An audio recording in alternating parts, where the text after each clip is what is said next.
النهارده في مكان مميز جدا وهي كنيسة أرض الفرح. تعالوا بينا ناخد جولة مع بعض، يلا بينا.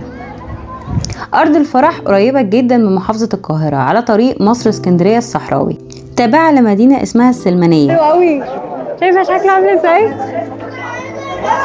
واو، ايه ده؟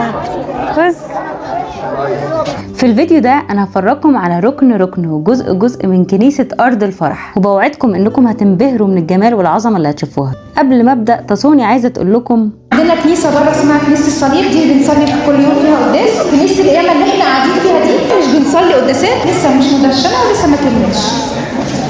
في مهندسة اسمها أمل هي اللي عملت الكنيسة هنا، كان معاها نحاتين، بدأت 2017 خلصتها 2023 تقريبا. كنيسة من بره لو بصينا على السقف من فوق هنلاقي حديد، يعني ولا صخر ولا جبل. الكنيسة كانت أرض زراعية عادية خالص. هنلاحظ الكنيسة هنا مفيش عمدان. اللي عندنا بره 4 بشاير، متى مرقس لوقا يوحنا بره الكنيسة 2 و2. هنلاحظ الكنيسة بره هنلاقيها كلها شموع، كلها منورة لحد حجم القلب. كوصف ان المسيح والملائكة بيرحبوا بكل الناس اللي داخلة الكنيسة. من البداية وانت داخل الكنيسة هتلاقي في ملاكين ماسكين الصينية دي الصينية اللي بيتحط عليها كوباية المية اللي بعد التناول، وده الملاك اللي واقف على صندوق العطا. وبصوا بقى فوق على النحت الجميل ده. النحت ده بيوصف معجزة لعازر لما سيد المسيح قوم لعازر من الموت.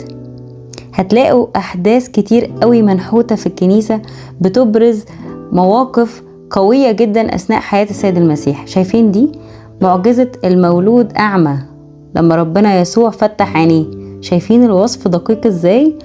شايفين دي بقى دي معجزة مريض بيت حسدة لما كان قاعد عند البركة. وتعالوا بقى اوريكم دي وجمالها. شايفين الصورة دي بتوصف السامرية، شايفين الجرة والحبل بتاعها. بص دي عاملة ازاي؟ ده المفلوجة هو الحبال لما نزلوه من السقف. شايفة الحبل؟ شايفة؟ حلوة قوي. على فكرة هي بتحكي كل المعجزات تقريبا، اغلب المعجزات اللي عملها سيد المسيح. دي بصي لما هدي العاصفة في البحر، لما كان نايم وهدى العاصفة عشان التلاميذ. المعجزة دي دي باينة قوي، دي باينة قوي. 5 خبزات وسمكتين اهو عشان الطفل الصغير اللي كان معاه 5 خبزات والسمكتين. انا عايزه على الجبل. هو عايز على الجبل صح. حلو ايوه. بصي دول بصي التفاصيل. ال6 اجران فاهمه، وسيد المسيح وماما العذراء اهي. شايفاهم؟ حلوين قوي. غير شايفه الخشب اهو. ودي بقى اما دي بقى هي العائله المقدسه اهو، والحمار وماما العذراء ماسكه الطفل يسوع ويوسف النجار. دي سمعان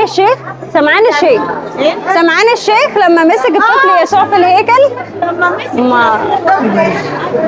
دي بقى وقت المزود، ده وقت المزود لما بابا يسوع اتولد في مزود البقر. اما هنا بقى واضحه وقت زياره امنا العذراء مريم لإليصابات، وهنا لحظه البشاره الملاك جبريال لما بشر ماما العذراء. حقيقي المشهد خطير جدا زي ما انتم شايفين. هنا المنطقه الخاصه بالهيكل، شايفين ده تمثال منحوت للملاك ميخائيل. اما المنظر اللي ورا ده منظر خروج السيد المسيح من القبر وسقوط الجنود من شدة النور. شايفين بقى التمثال الخاص بماما العذراء ده اللي هو دايما بيكون على يمين الهيكل. ودي بقى صورة الله الجالس على العرش اللي هي بتعرف باسم ضابط الكل البندقراطور. حواليه 24 قسيسا كما وصفهم سفر الرؤيا. تحت المائدة في لوحي الشريعة زي ما انتم شايفين، وقصة المن الوصايا العشر. منظر خطير. وده كرسي البابا بيعرف بكرسي الراعي. هنا الجانب الايسر للهيكل موجود فيه الصورة بتاعت السيد المسيح اللي هو انا الاول والاخر، ودي صورة يوحنا المعمدان وقت المعمودية، وبرده هنا صورة السيد المسيح خارج من القبر. اما تحت المايدة دي في تذكار للاكفان الموضوعة داخل القبر.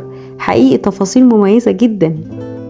ومن الجزء ده هنلاقي دخول للسيد المسيح. فوق باب الكنيسة هنلاقي صورة السيد المسيح داخل أورشليم على جحش ابن أتان، ومنظر ورا بقى بيحكي مواقف السيد المسيح كلها لحد الصلب. يعني هنا يوم الأربع لما كان بيصلي فوق الجبل ونفسه كانت حزينة. في نفس اليوم يوم الأربع وقت تسليم يهوذا للسيد المسيح. وهنا الصورة دي بتوصف المحاكمة قدام بيلاطس البنطي لما خدوه علشان يحاكموه. شايفين ده بيلاطس البنطي. وبتوالي الأحداث هنا لما حكم عليه بالجلد، لأن في البداية ما كانش عايز يقدمه للصلب. هنا بقى النحت ده بيوصف الجلد. شايفين قد ايه دقيق الدم اللي موجود، بيوصف الحدث اللي كان حاصل في الوقت ده. هنا لما جابوا الصليب وخلوه يشيل الصليب في مسيرة الدرب كله، انما ما فاتتهمش تفصيلة ان في سمعان القيرواني في الطريق هيشيل الصليب عن السيد المسيح. بجد حاجة دقيقة جدا. وهنا المنديل بتاع القديسة فيرونيكا لما كانت بتمسح وجه السيد المسيح، وفي الغالب بيقولوا ان احنا عرفنا ملامح السيد المسيح من المنديل ده.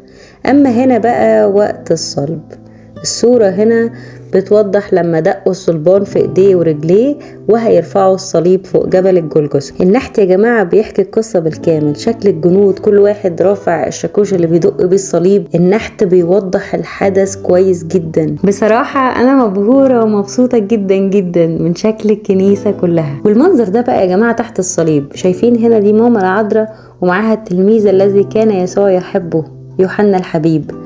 وقت الحربة شايفين الجندي وهو بيدخل الحربة في جنب السيد المسيح وطلعت ساعتها مية ودم. اللي عايزة اقوله ان من وجودك تحت اي صورة منحوتة داخل الكنيسة بيها تقدر تفهم الحدث، بتحس بالقصة بتاعت الصورة دي اللي منحوتة. شايفين هنا الصورة دي خطيرة يا جماعة، لحظة نزول السيد المسيح من على الصليب.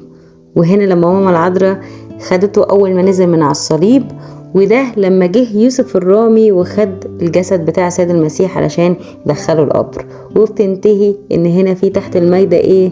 تذكار للأكفان الموضوعة داخل القبر. وبعدها ب3 أيام المسيح قام من بين الأموات. في كنيسة القيامة يا جماعة لازم تيجوا وتشوفوا كل الأحداث دي بنفسكم. ودي يا جماعة كانت كنيسة أرض الفرح، حقيقي حقيقي تستاهل الزيارة. لازم تيجوا وتشوفوا المنظر من هنا حلوة قد إيه. هو بجد تحفة جدا، وحاسة إن هي جديدة ومختلفة. أول مرة يعني يكون عندنا الفن ده جوه الكنايس بالشكل ده، تبقى كنيسة بالكامل كلها معمولة من النحت. فدي حاجة حلوة قوي، بتحسسك بالأحداث عن قرب، والأحداث منظمة جدا وورا بعض وبالترتيب ومفيش حاجة واقعة، ودي حاجة مهمة قوي.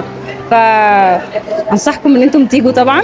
هي كنيسة قريبة مش بعيدة من القاهرة خالص، دي في الخطاطبة يعني. ادعمونا كتير وصلوا لنا كتير. باي.